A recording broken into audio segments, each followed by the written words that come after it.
우리가 읽는 오늘 내비게이션의 말씀 이사야 26장부터의 내용은 보면 이사야가 이렇게 여러 장르가 함께 있는 책이어서 내용이 바뀌기도 하는데요. 24장에서 27장까지가 이 내용이 이사야가 환상을 보는, 그래서 그 환상 가운데서 하나님의 뜻을 이렇게 이스라엘에게 전하는 내용이라고 합니다. 그래서 소묵시록이라는 표현을 쓰기도 합니다. 전체적인 내용은 소묵시록의 전체적인 내용은 미래, 그러니까 종말론적 심판, 하나님께서 종국의 결말에 심판하실 것이고, 예수께서 하나님 나라 메시아 왕국에 대해서 승리하실 것이고, 그것을 예언하시는 계속 심판하시고 승리하실 것이다, 이렇게 이야기하면서 마지막에 하나님을 믿는 사람들에게 놀라운 천국 잔치를 베푸시고 그 천국 잔치 안에서 함께 찬양할 것이다, 이런 내용들이 계속 연달아 나오고 있습니다. 오늘 우리가 읽었던 본문의 말씀은 25장에는 하나님께서 잔치를 크게 베푸실 것이고, 잔치 안에서 그 초청된 사람들이 하는 찬양과 신앙의 고백의 내용이 오늘 우리의 읽었던 본문의 내용입니다. 그러니까 하나님께서 결국엔 종말에는 승리하실 것인데, 그 땅에 이렇게 천국 잔치가 이루어질 것이고, 그 천국 잔치 안에서 사람들이 고백하는 찬양의 내용이 오늘 26장의 내용에 나옵니다. 그 천국 잔치를 베푸시는 하나님에 대해서 찬양하는데, 찬양의 주제는 결국 하나 아니겠습니까? 우리 하나님께서는 구원의 하나님이시다라고 하는 고백입니다. 1절에 이렇게 이야기합니다. 이날에 유다 땅에서 이 노래를 부르리라. 이렇게 노래를 부를 것인데, 우리에게 견고한 성읍이 있는데 여호와께서 그 구원을 베푸시는데 그 성읍에 베푸신다. 성벽과 외벽으로 구원을 베푸신다. 사모리라, 이렇게 표현합니다. 즉 하나님께서 그 성벽, 성을 안전하게 지키셔서 구원을 이루실 것이다 라고 표현합니다. 이 문장을 딱 읽을 때마다 이스라엘 백성들은 무엇이 떠올랐겠습니까? 하나님께서 예루살렘 성을 지키실 것이다, 이렇게 믿고 고백하지 않았겠습니까? 하나님께서 우리를 구원하실 것이다. 예루살렘 성을 지키신다는 얘기는 이스라엘을 지키신다는 얘기고, 이 예루살렘 성과 하나님께서 우리의 구원 산성 방패 되셔서 여러 위기 가운데서 하나님 우리를 지키실 것이다라고 하는 고백들이 나오는 것입니다. 하나님 믿는 사람들에게 하나님께서 구원을 허락하실 것이다. 이 구원에 대한 이야기는 이스라엘 사람들에게 있어서는 짧게는 히스기야 시대에 아수르가 엄청난 공격을 해와서 북이스라엘은 멸망했지만, 아수르의 2번 엄청 공격이 성경에도 나와 있지만 있었는데, 그 가운데서 하나님께서 아수르에게서 히스기야를 통해서 그 성을 지키셨잖아요. 그것을 통해서 완성되었다라고 찬양하고 고백합니다. 더 나아가서는 어떤 사람들이 조금 시대가 지난 이후에는 바벨론 포로기에서 엄청나게 어려움을 겪었지만 다시 바벨론에서 이스라엘로 돌아왔을 때 그들은 하나님께서 이제 이 땅을 회복시키실 것이다라고 하는 믿음의 고백으로 나아가기도 합니다.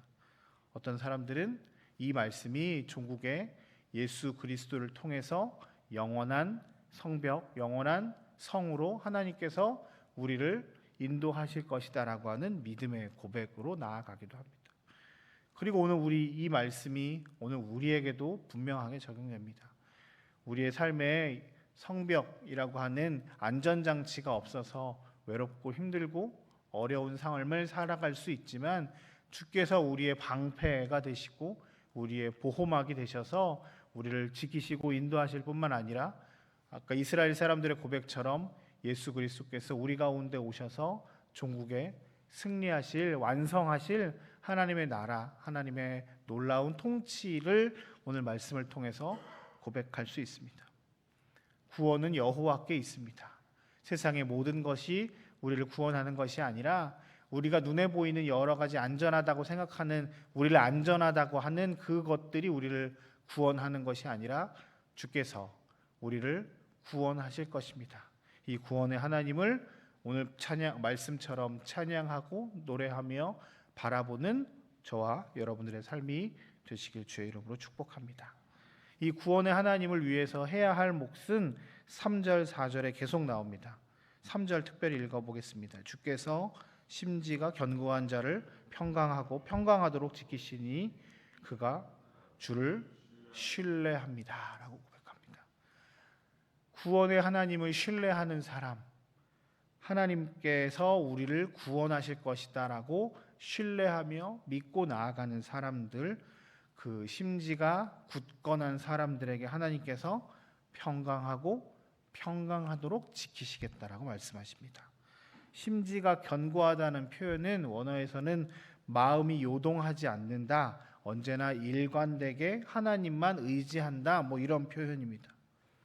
하나님을 향한 믿음이 흔들리지 않고 견고하게 주님만을 바라보는 사람들에게 주님께서 평강의 평강으로 지키시겠다 약속하십니다. 그가 주를 신뢰하는 그 믿음 때문에 하나님께서 어떠한 상황에서도 흔들리지 않게끔 평강하도록 지키신다는 말씀입니다. 이 말씀은 저는 하나님에 대해서 고백할 때 신실하신 하나님이라는 표현을 너무 좋아합니다. 왜냐하면 제가 신실하지 않기 때문입니다. 우리는 환경이라고 하는, 그리고 이런 상황 때문에 내가 흔들립니다 라고 하는 일들이 많이 있지 않습니까? 오늘 내가 컨디션이 좋지 않습니다. 오늘 내가 요런 주변의 환경 때문에 마음이 조금 그렇습니다. 하나님, 내가 이런 상황들 때문에 하나님께 나아가는데 방해가 됩니다. 오늘 아침에 나오실 때 기쁨으로 나오셨습니까?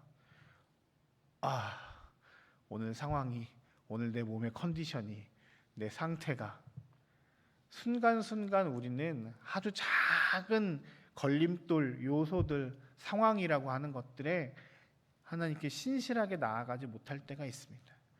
이런 상황 때문에 내 말이, 내 언어가 온전하게 하나님이 기뻐하시지 못하게 나갈 때도 있습니다. 이런 환경 때문에 내 마음이 흔들려서 하나님께 온전히 나아가지 못할 때가 있습니다. 여기서 심지가 견고하다는 이야기가 내가 하나님을 배신하고 떠나고 이런 것만 의미하진 않지 않겠습니까? 우리의 일상의 삶에서 한 부분 한 꼭지 한 꼭지가 다 하나님께로 향해야 하는데, 그리스도의 군사된 사람으로서 모든 부분에 충성해야 하는데, 대체적으로 충성하지만 여러 많은 부분들에서 어떤 특정한 부분에서 내가 하나님께 충성하지 못하는 부분들이 있잖아요. 그런 상황 가운데서 오늘 주님께서 우리의 삶을 되짚어 보라고 말씀하십니다. 주께서 심지가 견고한 사람들을 평강의 평강으로 지키시겠다고 말씀하시며, 우리의 심지가 어떤지, 우리의 마음이 어떤지, 환경과 상황에 따라 달라지는 우리의 삶을 대체적으로 더 하나님께 충성하도록 요청하고 계십니다. 하나님을 신뢰하라 말씀하십니다. 두려워 낭망하지 말고 주님 바라보라 말씀하십니다. 그런 사람들에게 주님께서 평강의 평강으로 더하시겠다 약속하십니다. 오늘 우리의 삶의 환경과 상황이라고 하는 것들 때문에 우리의 마음이, 우리의 여러 가지 것들이 흔들려서 하나님께가 아니라 죄로 향하는 일들이 없기를 소망합니다. 혹 두려워 떨며 우리 마음 가운데 불편함들이 있어서 하나님께 나아가지 못하는 일들이 없기를 소망합니다. 하나님께서 여러분들의 삶에 평강의 평강으로 채우시고 더욱 굳건한 믿음으로 주님을 바라보는 은혜가 우리 가운데 있기를 주의 이름으로 축복합니다. 하나님은 구원의 하나님이시기 때문입니다. 하나님은 구원을 우리의 삶의 성벽과 외벽으로 단단하게 하시는 분이시기 때문입니다. 이 은혜가 우리 가운데 있어서 오늘 하루 세상 가운데로 나아가는 것이 아니라 오직 하나님께로 한 걸음 한 걸음 더 나아가는 저와 여러분들 삶이 되시길 주의 이름으로 축복합니다. 함께 같이 잠깐 기도하겠습니다. 기도하실 때